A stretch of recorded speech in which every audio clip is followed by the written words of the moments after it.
The morning sun painted the wheat fields of New Terra in shades of gold. Sarah Chen stood on her porch, watching the harvest machines work their way across the valley.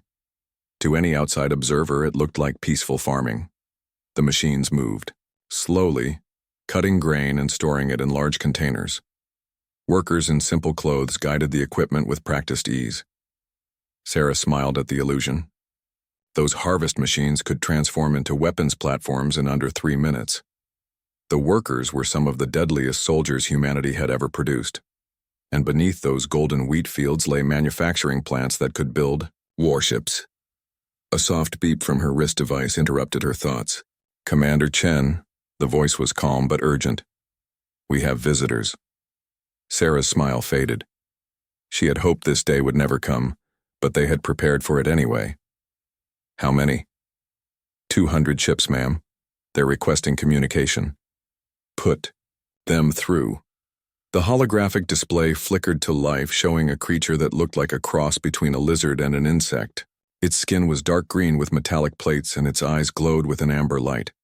When it spoke, its voice was harsh and grinding. "Primitive humans of this world," the creature began. "I am Admiral Vexithara of the Zolothian Empire. You have been selected for incorporation into our glorious civilization. Surrender now and your deaths will be quick." Sarah kept her face calm. "And if we refuse?" The alien's mandibles clicked in what might have been laughter. "Then your deaths will be slow and entertaining. We have conquered 47 species. Across the galaxy, none have successfully resisted us." "I see." Sarah paused as if considering the offer. "And what exactly does incorporation mean?" "Your strongest will become slaves in our mines. Your smartest will serve in our research facilities. The rest will be processed for food. It is a great honor to serve the Empire in any capacity." Sarah nodded slowly. Around her, she could sense the tension building. Every person on New Terra was listening to this conversation. They had all volunteered for this mission, knowing it might end exactly like this. "Admiral Vexthara," Sarah said finally, "I have a message for you and your empire." "Speak quickly, human." "My patience grows thin." Sarah's expression hardened. "Congratulations. You've just started a war with the wrong humans." The transmission cut off. For a moment, the alien fleet hung motionless in space. Then Admiral Vexithara's voice crackled over open channels, filled with rage. "Destroy their cities. Show them the price of defiance." Energy beams lanced down from the Zolothian ships, striking what appeared to be population centers. Explosions bloomed across the landscape as buildings collapsed and burned. From orbit, it looked like a successful demonstration of power, but Sarah was still standing on her porch, unharmed. The cities that had been destroyed were carefully constructed decoys, filled with holographic projections and automated systems. Every real structure on New Terra was either underground or shielded by technology the Zolothians had never encountered. "Ma'am," her communications officer spoke again, "all decoy targets have been eliminated. Estimated enemy satisfaction with destruction, 93%. Excellent. Begin Phase 2. Across New Terra, the wheat fields began to change. The golden stalks folded down into the earth, revealing the metal platforms beneath.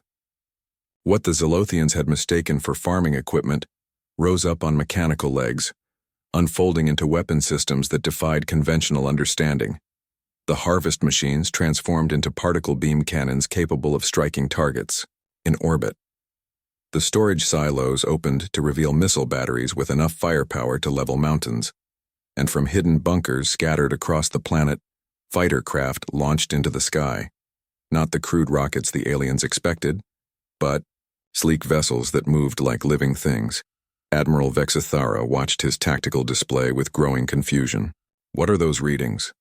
Those energy signatures are impossible." His weapons officer, a younger Zolothian with silver markings, turned from his console. "Sir, I'm detecting massive power buildups across the planet's surface. The energy levels they exceed our capital ship reactors." "Impossible." Our scouts reported primitive technology. "Sir, incoming projectiles." The first wave of human missiles struck the Zolothian fleet like a hammer blow.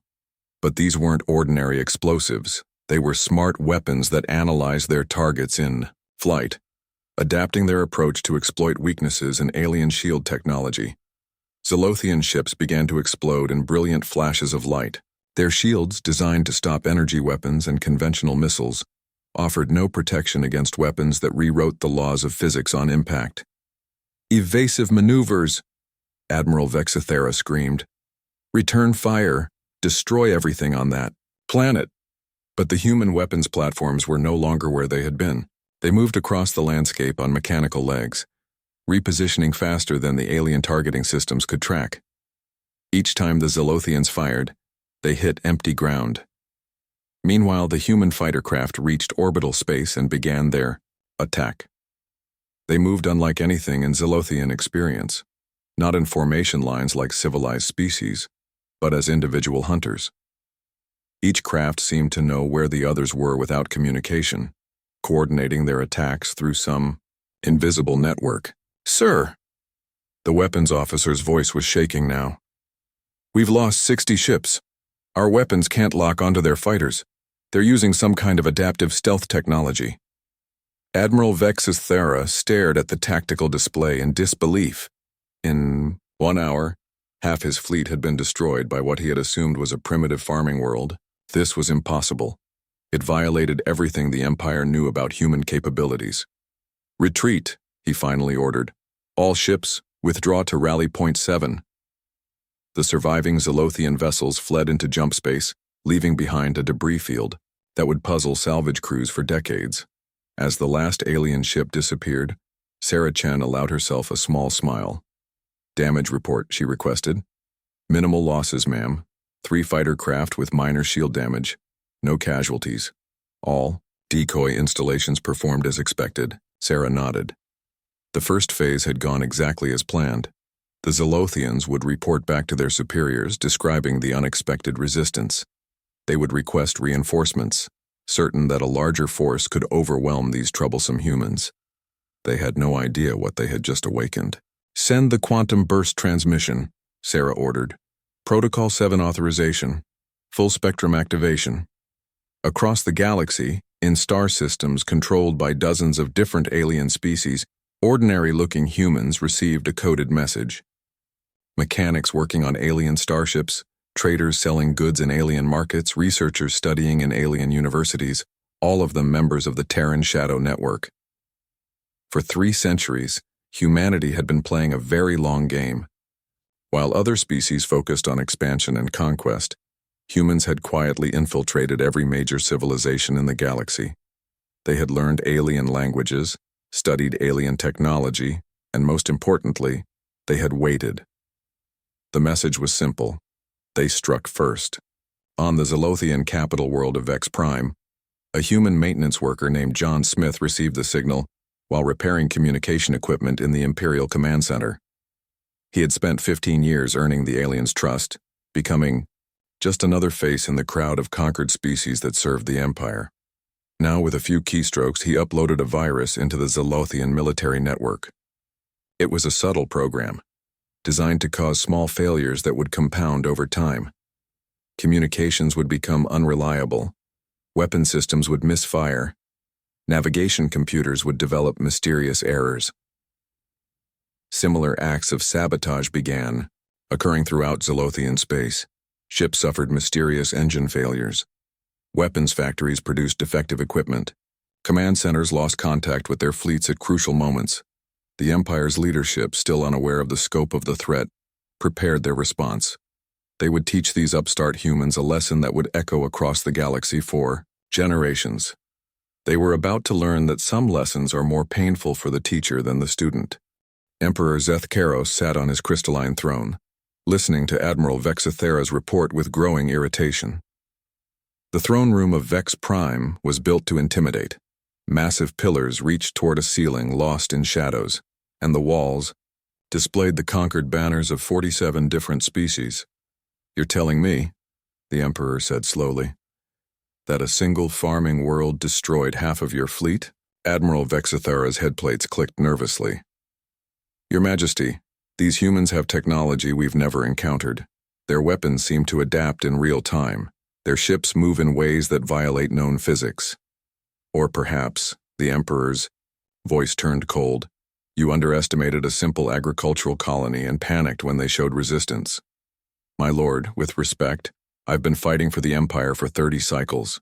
I know the difference between resistance and advanced warfare. These humans have been hiding their true capabilities. Emperor Zethkaros rose from his throne, his massive form casting shadows across the chamber. Then we will send a force they cannot hide from.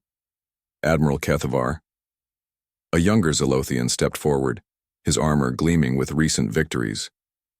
Yes, my Emperor. Take the Fifth Fleet, 500 ships. Reduce this human world to ash and space dust. Leave nothing alive. Admiral Kethavar saluted. It will be done, my lord. As the admirals left to prepare their forces, Emperor Zethkaros stared at the tactical display showing the human colony. Something about this situation bothered him, but he couldn't identify what. No species had ever successfully resisted the Empire once they decided to conquer it. These humans would be no different. He was wrong. 3 days later, the Zolothian Fifth Fleet arrived at New Terra, expecting to find the burned ruins of a defeated world. Instead, they found empty space. The planet was still there, but all the energy signatures had vanished. No cities, no weapons platforms, no signs of life. Where did they go? Admiral Kethavar demanded. His sensor operator, a nervous young Zolothian, studied his readings. Sir, I'm detecting no life signs on the planet's surface. All artificial structures appear to have been abandoned. They ran, Kethavar concluded. Cowards fled when they learned a real fleet was coming. But as the words left his mouth, a single communication buoy activated near his flagship. The message was brief and delivered in perfect Zolothian. You wanted to see what we're capable of. Look behind you. Admiral Kethavar spun toward his tactical display, just as proximity alarms began screaming throughout the fleet. Ships were appearing, out of nowhere, not dropping out of jump space but simply materializing from what had seemed like empty space. These weren't the crude vessels the Empire expected from a primitive species. They were sleek predators that seemed to shift and flow like living creatures. Their hulls appeared to be made of some kind of adaptive material that changed color and texture as he watched. How many? Kethavar asked. 50. No, 70. Sir, they keep appearing. I count over 200 human vessels. The human ships moved unlike anything in Kethavar's experience. Instead of forming battle lines like civilized species, they spread out in a three-dimensional pattern that seemed random but felt purposeful. Each ship moved independently, yet they clearly coordinated their actions through some invisible network. Open. Fire, Kethavar ordered. All ships target the largest vessels. The Zolothian fleet unleashed a devastating barrage of energy weapons and kinetic projectiles. But as the weapons approached their targets, something impossible happened. The human ships simply weren't there anymore. They had shifted position in ways that violated every law of physics the Empire understood. Sir, his weapons officer reported, our targeting computers can't maintain locks. The human ships are using some kind of phase technology. They exist, in normal space one moment and somewhere else the next. Before Kethavar could respond, the humans began their counterattack. Beams of coherent energy lanced out from the human ships, but these weren't ordinary lasers. They seemed to bend space around them, following impossible paths to strike Zolothian vessels from unexpected angles. The first wave of attacks crippled 30 Empire ships. The second wave destroyed them completely. By the third wave, panic was spreading through the Zolothian fleet. Retreat, Kethavar ordered. All ships withdraw to... His words were cut off as his own flagship shuddered under enemy fire. The bridge lights flickered, and the deck plates vibrated with the strain of failing systems. Sir, our shields are at 15%. Hull breaches on decks 12 through 18. Kethavar watched his fleet disintegrate around him. The humans fought like nothing he had ever encountered. They didn't just attack, they hunted. Each human ship seemed to select a specific target and pursue it with single-minded determination, using tactics that seemed to anticipate every evasive maneuver. How? Are they coordinating? He wondered aloud. There's no central command ship, no communication transmissions we can detect. His communications officer looked up from her station. Sir, I'm picking up quantum fluctuations that might indicate instantaneous data transmission. If they've developed quantum entanglement communication, that's impossible. Quantum communication requires massive power sources and laboratory conditions. But even as he said it, Cathvar realized he was watching the impossible happen. The human ships moved with perfect coordination despite having no detectable communication network. They shared information faster than the speed of light, allowing them to respond to threats before they fully developed. In 4 hours, the Zolothian Fifth Fleet was reduced to wreckage and escape pods. 300 ships destroyed, with minimal human losses. As the surviving Empire vessels limped away in defeat, they carried with them a new understanding of what humanity was capable of. But the real war was just beginning. Throughout Zolothian space, the human sabotage network had been busy.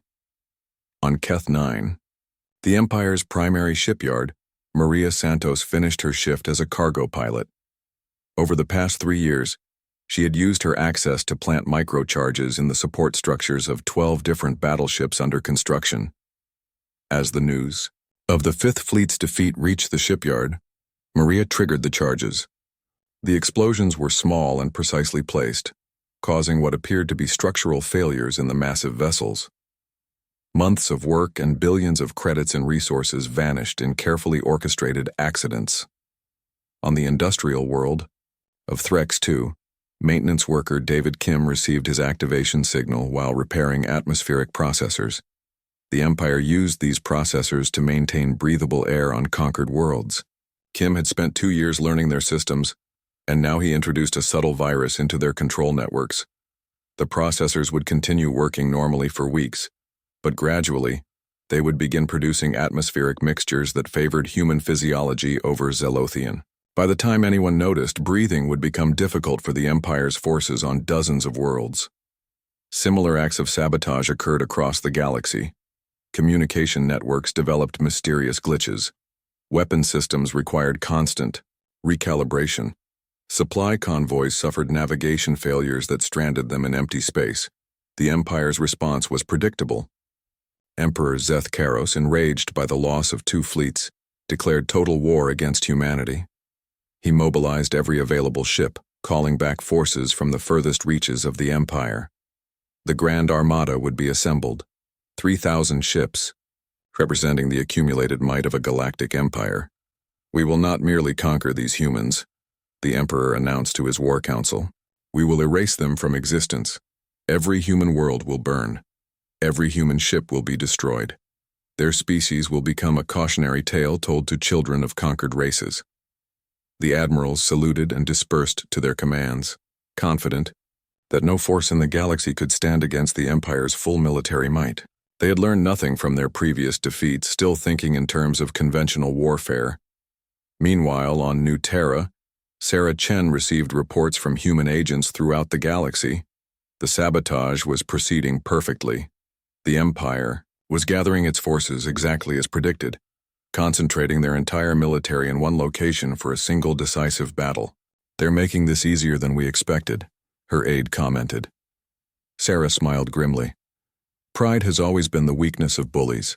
They can't imagine that their victims might be stronger than they are.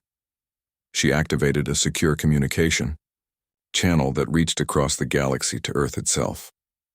"This is New Terra Command, requesting permission to initiate Operation Prometheus."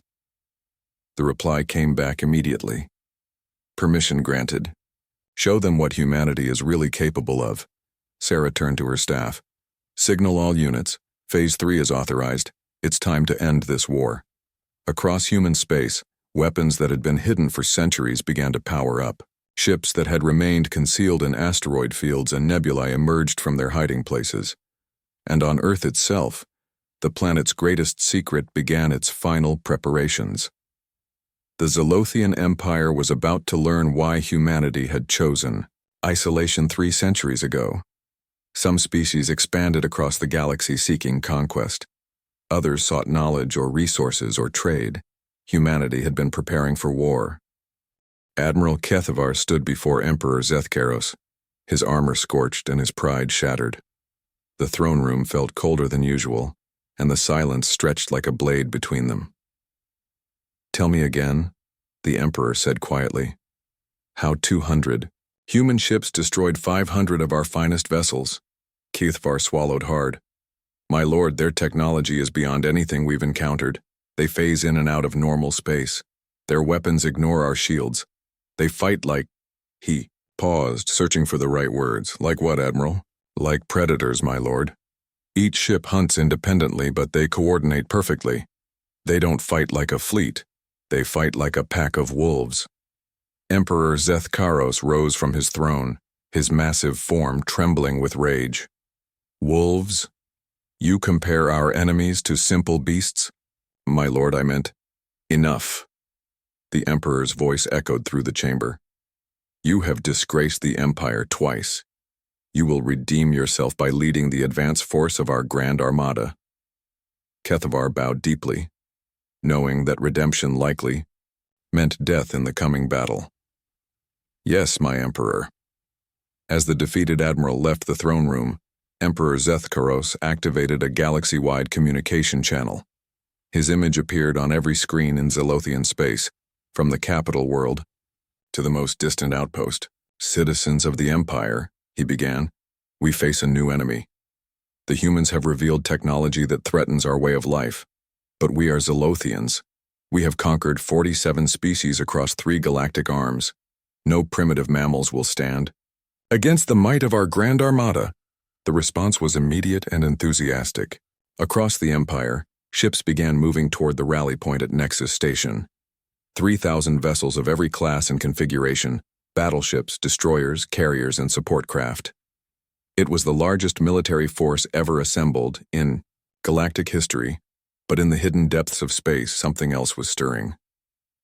Captain Elena Vasquez commanded the stealth ship Shadow's Edge, one of humanity's most advanced vessels. For the past week, she had been tracking the Zolothian fleet movements from the safety of dimensional phase space, a pocket dimension that existed alongside normal reality, but remained undetectable to conventional sensors. "Captain," her sensor officer reported, "the Empire has committed everything to this attack. I count 2,947 ships converging on Nexus Station." Elena smiled grimly. "Perfect. Signal the fleet. Operation Prometheus is authorized. All wolves to hunting positions." Across human space, the real war fleet began to emerge from hiding. These weren't the ships that had fought at New Terra. Those had been scouts and advance units. The vessels now moving toward Earth were humanity's true weapons of war. They came from asteroid belts where they had masqueraded as mining equipment for decades. They rose from ocean depths on human worlds where they had waited in artificial trenches. They phased out of dimensional pockets where they had remained hidden since their construction. Each ship was a masterpiece of human engineering, designed not for conquest but for the absolute destruction of any force that threatened humanity's survival. They had been built in secret over 3 centuries, using technology developed in isolation, while other species focused on expansion and politics. The SAR ships moved toward Earth in perfect silence, their hulls absorbing all electromagnetic radiation. They existed in normal space but remained invisible to every known form of detection. They were ghost ships crewed by the descendants of Earth's finest military minds. Admiral Sarah Chen, now aboard the flagship Prometheus, watched the tactical display as humanity's true fleet took position throughout the solar system. "Status report. All ships in position, Admiral," her tactical officer reported. "The Zolothian Grand Armada is 3 hours out from Earth. They're maintaining standard attack formation." Sarah nodded. The aliens were doing exactly what humanity had predicted they would do. 3 centuries of studying Zolothian tactics had revealed their patterns, their preferences, their weaknesses. The Empire always fought the same way: massive frontal assault with overwhelming numbers. "What's our ship count?" Sarah asked. 412 vessels, Admiral, plus the planetary defense grid." Sarah smiled. The Zolothians outnumbered them 7-1, but numbers meant nothing when your enemy didn't know what they were really fighting. "Communications prepare to broadcast on all frequencies when they arrive. 3 hours later, the Zolothian Grand Armada dropped out of jump space at the edge of the solar system. Emperor Zethkaros himself commanded the fleet from his massive flagship, a dreadnought larger than most space stations. "Report," he commanded. "My lord," his sensor operator responded. "I'm detecting minimal human presence, perhaps 50 ships in defensive positions around their homeworld. No major installations, no significant defenses." The Emperor's mandibles clicked in satisfaction. They know they cannot win. This will be over quickly. But as the Grand Armada advanced toward Earth, strange readings began appearing on Zolothian sensors. Energy signatures that shouldn't exist. Gravitational anomalies that defied explanation. Quantum fluctuations that suggested massive power sources hidden throughout the system. "My lord," the sensor operator's voice was uncertain. "I'm detecting unusual readings from the asteroid belt. And the gas giant, Jupiter. It's showing artificial energy patterns." "Explain." I'm not sure, my lord. It's as if the entire system has been modified, weaponized." Emperor Zethkaros studied the tactical display with growing unease. Something felt wrong about this situation, but he had committed too much to retreat now. "All ships, advance to attack position. Prepare to destroy the human homeworld." As the Zolothian fleet moved into Earth's orbital space, Sarah Chen gave the signal humanity had been waiting 3 centuries to give. "All ships," she broadcast. "This is Admiral Chen. Today we end the threat to human survival. Today we show the galaxy what happens when you start a war with the wrong species. All units execute Operation Prometheus."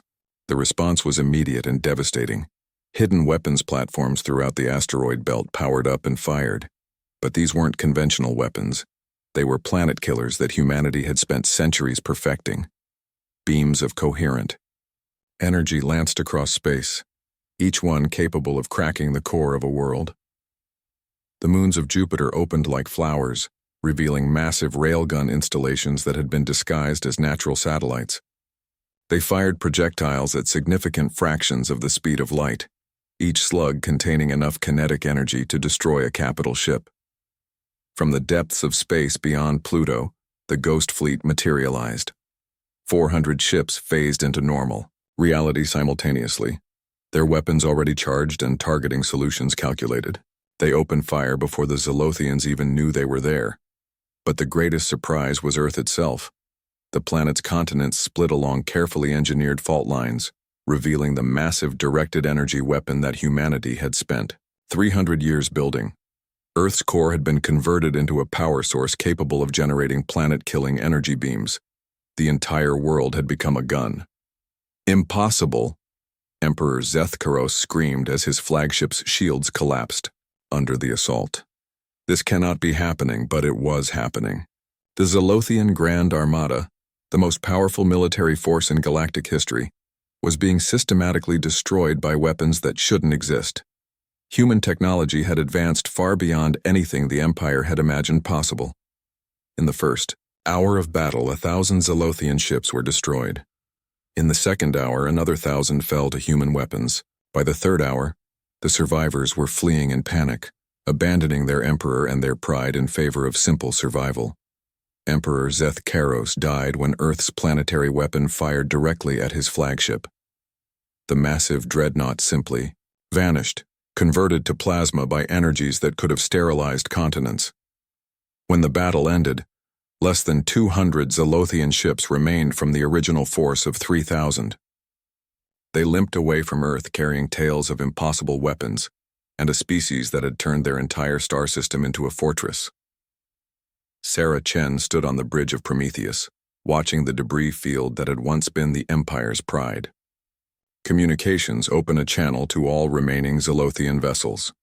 The survivors listened in stunned silence as the human admiral delivered her message. "This is Admiral Chen of the Terran Defense Force. Your empire is broken. Your emperor is dead. Your fleets are destroyed. You have 72 hours to begin evacuating all conquered worlds and returning them to their rightful owners. If you refuse, we will come for you, and we will not be as merciful as we have been today." The transmission ended, leaving the galaxy in stunned silence. The Zolothian Empire, which had seemed invincible for centuries, had been destroyed in a single afternoon by a species they had dismissed as primitive farmers. But humanity wasn't finished. The real work was just beginning. "Signal all covert agents," Sarah ordered. "Phase 4 is authorized. It's time to clean house." Across the galaxy, human agents emerged from their hiding places. The 3-century infiltration was about to bear its final fruit. The Empire would fall, but what came next would determine the future of every species in the galaxy, and humanity intended to make sure that future was peaceful. The news of Emperor Zeth Karos's death spread across the galaxy like wildfire. On the capital world of Vex Prime, the Imperial Council sat in stunned silence as they processed the reports from the few ships that had escaped Earth's orbital space. 3,000 ships, General Mordeth repeated slowly. Our entire military force. Gone. The humans turned their star system into a weapon, Admiral Felcon added, his voice hollow. Their planet itself fires like a gun. How do we fight something like that? Minister of War Vextaran, the most senior member of the council, studied the tactical reports with growing dread. We don't. The Empire is finished, but not everyone accepted defeat so easily. Warlord Kelvash, commander of the Empire's border forces, slammed his fist on the council table. We still have regional fleets, thousands of ships protecting our territory. We can regroup, rebuild. With what? Vextaran asked quietly. Our shipyards are suffering mysterious accidents. Our communication networks are failing.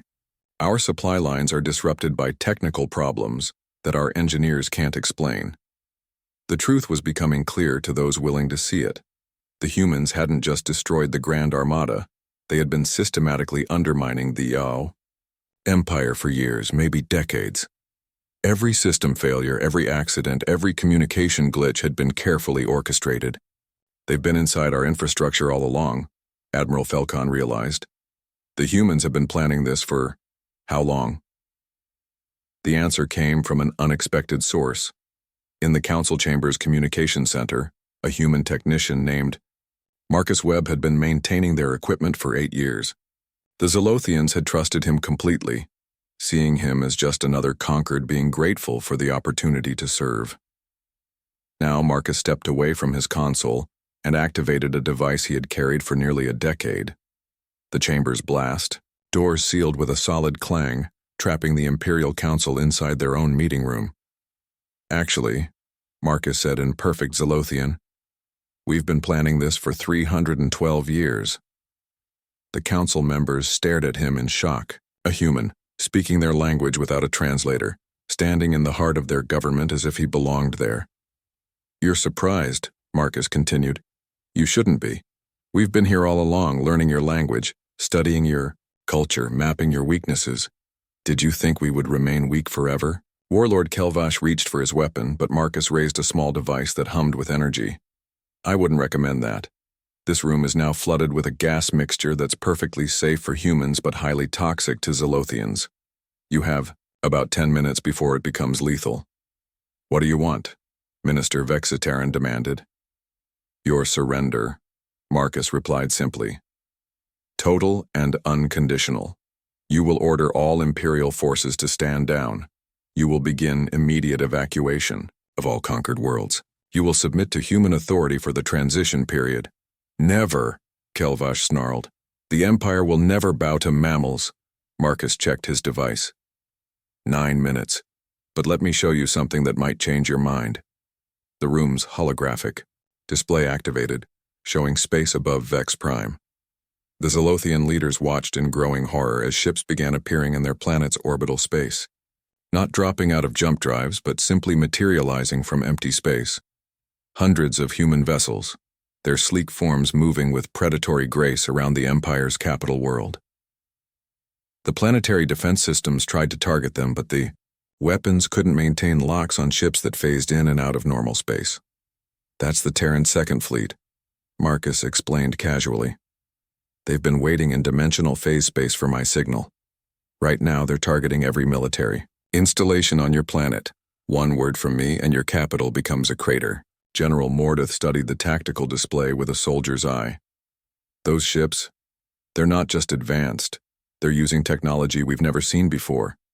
Phase manipulation, quantum tunneling, reality displacement. Marcus nodded. We've had a lot of time to develop new toys while you were busy conquering primitives. The truth was hitting them now. The full scope of humanity's deception. The weak agricultural colony, the desperate resistance, the gradual escalation, all of it had been theater. Humanity had been playing a role, drawing the Empire into committing more and more forces to a battle they could never win. This was all planned, Vextaran said slowly. From the beginning, you wanted us to attack that colony. New Terra was bait, Marcus confirmed. We needed the Empire to commit its full military strength to one location, so we could destroy it completely. You did exactly what we predicted you would do. 8 minutes, he added, checking his device again. Outside the sealed chamber, chaos was spreading through the Imperial government. Human agents were revealing themselves throughout the capital, taking control of key systems and installations.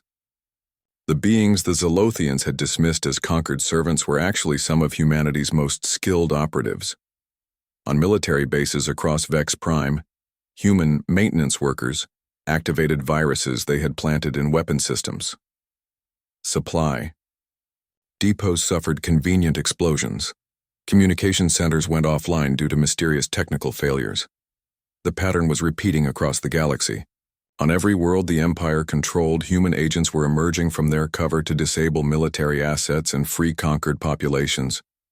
The rebellion that followed was swift and brutal. 7 minutes, Marcus announced. You're running out of time to make the smart choice. Admiral Felcon looked at his fellow council members, seeing his own thoughts reflected in their faces. The Empire was finished. They could die here in this room, or they could try to salvage something from the collapse. What guarantee do we have that you won't simply exterminate us, he asked. You don't, Marcus replied honestly. But I can tell you this. Humanity doesn't want an empire. We don't want to rule other species. We just want to make sure that what you did to 47 civilizations never happens again. And how do you propose to do that? Marcus smiled, and for the first time, the expression looked genuinely friendly rather than threatening. You'll see. But first you need to surrender, completely and unconditionally. Minister Vextaran was the first to speak. As the senior member of the council, his words would carry the most weight. We, the Imperial Council formally surrenders to human authority. Smart choice, Marcus said, deactivating his device. The room's atmosphere immediately began clearing. Now let's discuss the transition. Over the next several hours, the Zolothian Empire ceased to exist as a political entity. Regional governors, cut off from central command and facing human fleets in their systems, chose surrender over destruction.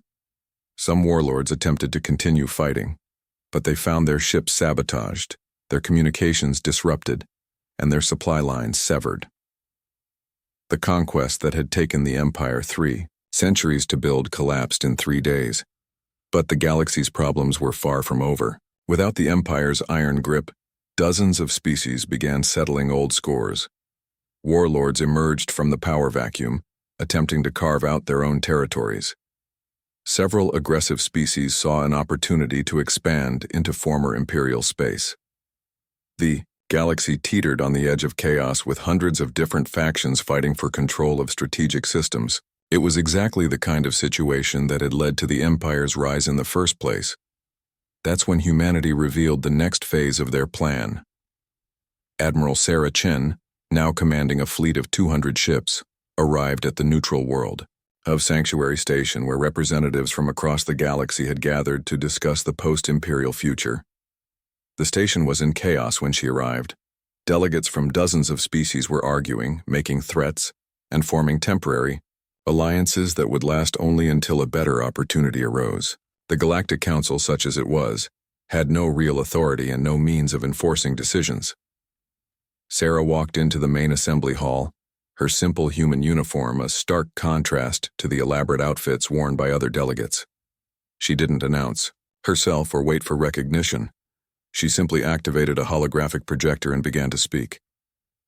"My name is Admiral Sarah Chen of the Terran Defense Force," she said, her voice carrying clearly through the vast chamber. "I'm here to discuss the future of galactic civilization." The hall erupted in angry voices. Several delegates shouted that humans had no right to dictate terms to the galaxy. Others demanded compensation for economic losses caused by the Empire's collapse. Sarah waited patiently for the noise to die down, then continued. "You have a choice to make. You can continue fighting each other until the strongest emerges to build another empire, or you can accept the Terran Protectorate." "What is this Protectorate?" asked Ambassador Thrilvan of the Kithari Union, one of the few species that had never been conquered by the Empire. Sarah activated her holographic display, showing a map of the galaxy. "Humanity will maintain small fleets throughout known space.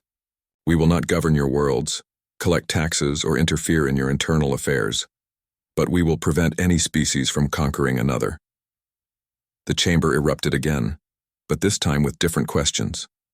How would this system work? What would prevent humanity from becoming the next empire? Who would make decisions about intervention? 6 months after the fall of the Zolothian Empire, the galaxy was learning to live under the Terran Protectorate. It wasn't an easy transition. On the former imperial world of Thexus 7, riots had broken out between the native Thexari and the Zolothian colonists who had settled there decades ago. Both sides had legitimate grievances. The Thexari wanted their homeworld back, while the Zolothians had nowhere else to go after their empire collapsed. Commander Lisa Park commanded the human peacekeeping force that arrived to stop the violence. Her ship, the diplomatic vessel Harmony, carried only 50 crew members and minimal weapons. To outside observers, it seemed like a pathetically small force to police an entire world. The illusion lasted exactly as long as humanity intended it to. "This is Commander Park of the Terran Protectorate," she broadcast to both sides of the conflict. "All hostilities will cease immediately. Representatives from both communities will report to the capital city for mediation within 12 hours. The response from the Thexari resistance leader was predictably defiant. "Humans have no authority here.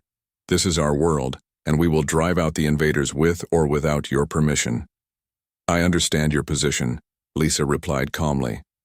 "But the Protectorate's mandate is clear. No species may attack another. That includes attacks based on historical grievances. The Zolothian colonial governor was equally resistant. We've lived here for 40 years. Our children were born here. We won't be driven from our homes by terrorist threats." Lisa sighed. She had hoped this could be resolved peacefully, but experience had taught humanity that sometimes you had to demonstrate your capabilities before people would listen to reason.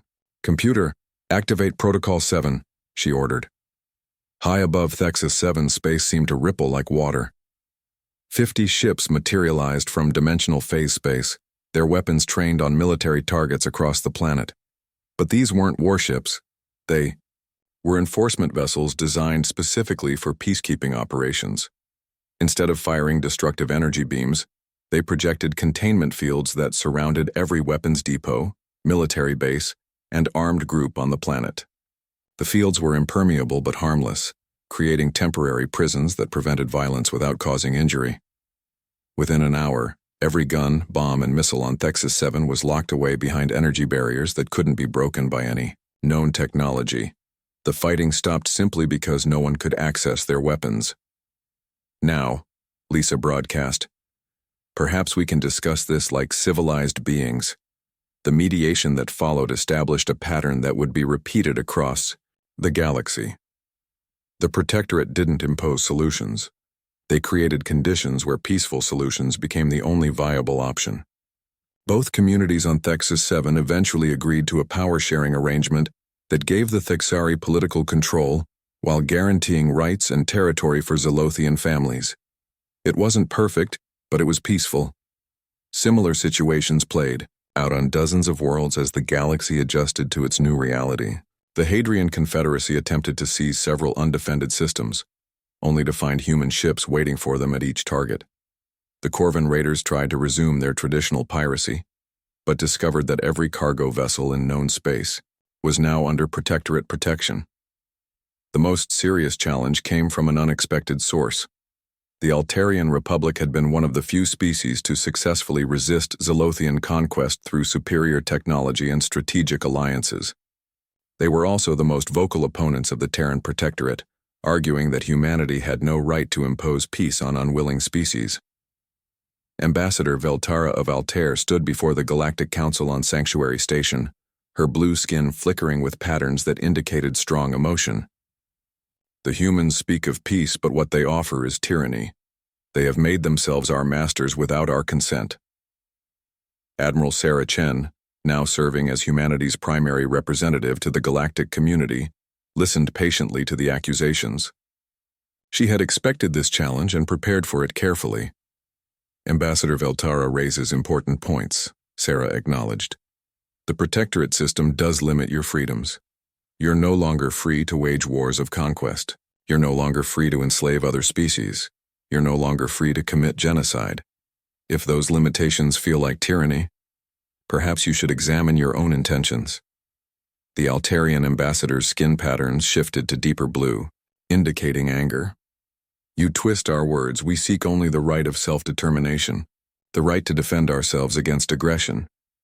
Which you have, Sarah replied. The Protectorate guarantees your right to self-defense. What it prohibits is aggression disguised as defense. But Veltara wasn't finished. And what happens when humanity decides our culture is unacceptable? What happens when you decide our government doesn't meet your standards? Will you remove us like you removed the Empire? The question hung in the air like a challenge. This was the heart of every species' fear about the Protectorate, that humanity would eventually become the very thing they had destroyed. Sarah stood and activated the chamber's holographic display. Let me show you something that might address your concerns. The display showed Earth, but not as anyone in the chamber had seen it before. Instead of the weapon planet that had destroyed the Zolothian fleet, it showed a peaceful world of cities and farms, oceans and forests.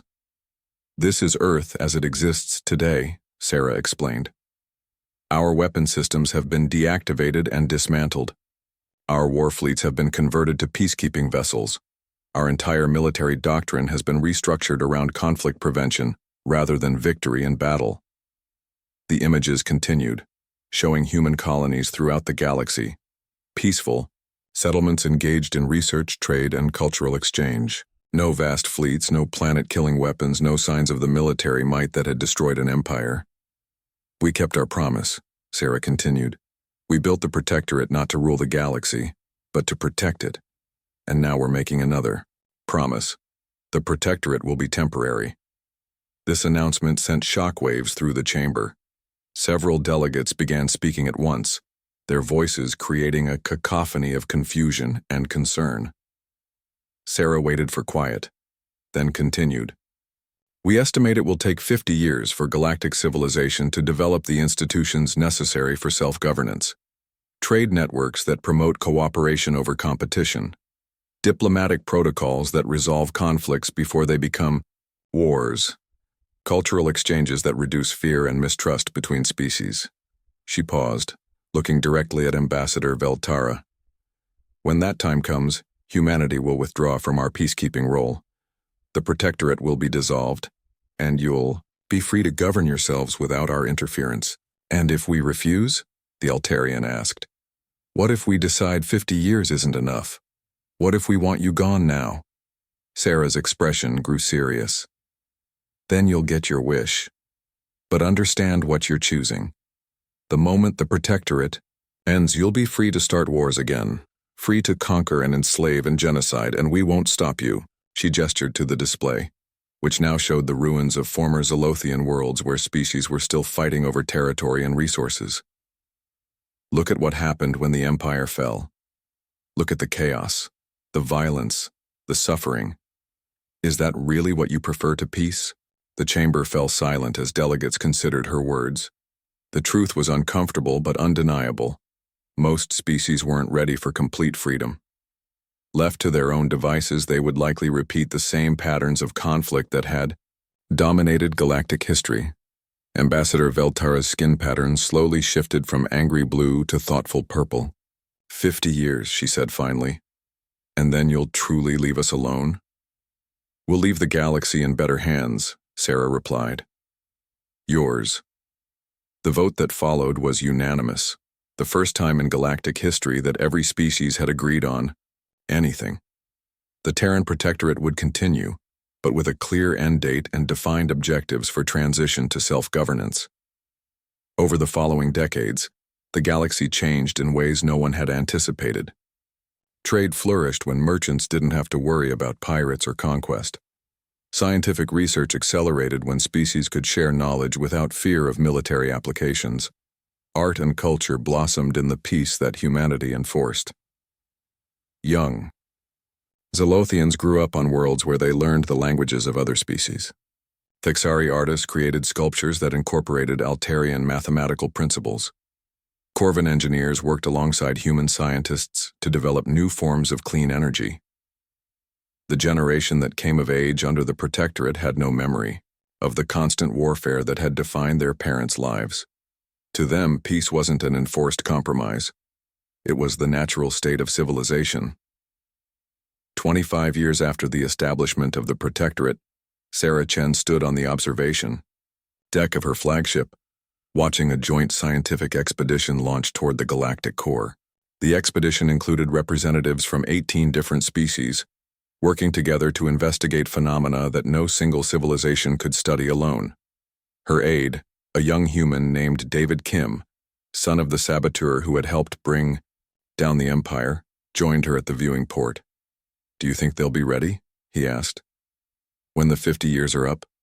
Sarah smiled, watching the expedition ships disappear into jump space.